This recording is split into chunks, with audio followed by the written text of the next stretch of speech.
asked, does the U.S. intend to buy Greenland? Does the U.S. intend to buy Greenland? Can you clarify your comments to lawmakers this week? Well, that's always been the president's intent from the very beginning. He said it very early on. I mean, this is not new. He talked about it in his first term, and he's not the first U.S. president that has examined or looked at how could we acquire Greenland. There's an interest there. But so I just reminded them of the fact that not only did Truman want to do it, but President Trump's been talking about this since his first term. The White House put out a statement last night saying that the military option is on the table. Lost a lot of weight. Thank you, Mr. Secretary. They said that the military option is on the table. So is the administration really willing to risk the NATO alliance by potentially moving ahead with military operations? What I think the White House said yesterday is what I will tell you now, and I've always said. The president always retained the option. Every president, not this president, every president always retains the option. I'm not talking about Greenland. I'm just talking about globally.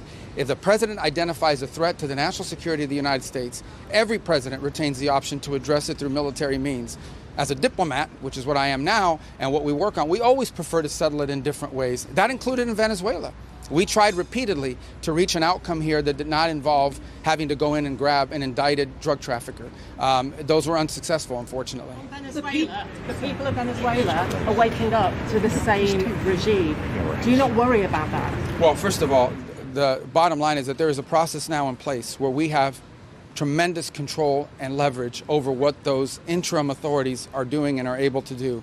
But obviously this will be a process of transition. In the end, it will be up to the Venezuelan people to transform their country. We are prepared under the right conditions, using the leverage that we have, which includes the fact that they cannot move any oil unless we allow them to move it to...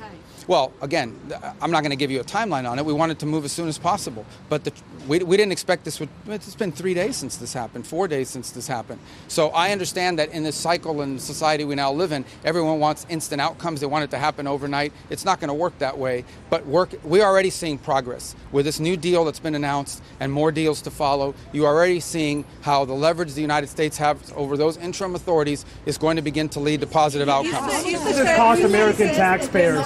How long should the American public... It doesn't cost us... The U.S. involvement in Venezuela, how much will it cost Well, U.S. it isn't going to taxpayers? cost us any money. For example, this oil deal that's happening doesn't cost us any money. On the contrary. And if it opens up... Costs no money to the American taxpayers. Look, I don't have the numbers. What operation are you talking about? The entire thing? Yeah. Well, these troops are going to be deployed. None of these troops sit in a dry dock waiting for action. They're deployed somewhere in the world. If they're not here, they're somewhere else. Just today, our forces not deployed to the Caribbean seized a boat, a sanctioned boat tied to the IRGC that tried to flee from us. That happened somewhere else. We are constantly involved in action. We have boats in the Mediterranean. We have ships in the Middle East. We have ships in the Indo-Pacific. These ships, if they weren't in the Caribbean, they'd be somewhere else conducting activity. Yeah. That's what the Navy does. I want to emphasize that. Question from CNN. The question's never asked how much does it cost when they're in the Mediterranean or the Red Sea or the Indian Ocean or the Pacific. But now that they're in our hemisphere, on a counter-cartel mission or ensuring that an indicted individual comes to justice, now you're asking the question of cost. It's a disingenuous question to begin with. You're trying to find any angle possible to undermine the success of one of the most historic military missions the world has ever seen. The level of sophistication that Senate just was briefed on and the House was briefed on, a classified level, is something only the United States of America can accomplish.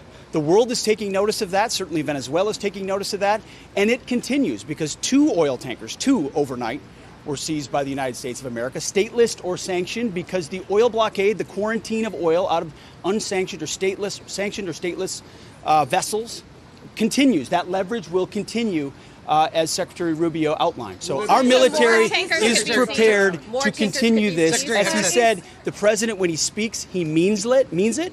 He's not messing around. We are an administration of action to advance our interests, and that is on full display. We're happy to brief the House and the Senate. We have nothing to hide. 2 quick things, okay? Number one, because we have to go, because we got to brief the House, and if we don't and they're pissed at us, you guys better defend us. That was because we were talking to you. I would make one more point, and it's a very interesting point. One of those ships that was seized that had oil in the Caribbean, you know what the interim authorities are asking for in Venezuela? They want that oil that was seized to be part of this deal. They understand that the only way they can move oil and generate revenue and not have economic collapse is if they cooperate and work with the United States, and that's what we see are going to happen. We got to go talk to the House, guys. Is it a challenge I apologize. to Vladimir Well, you testified Putin? Is it publicly. a challenge to Vladimir Putin? That was a Russian-flagged tanker.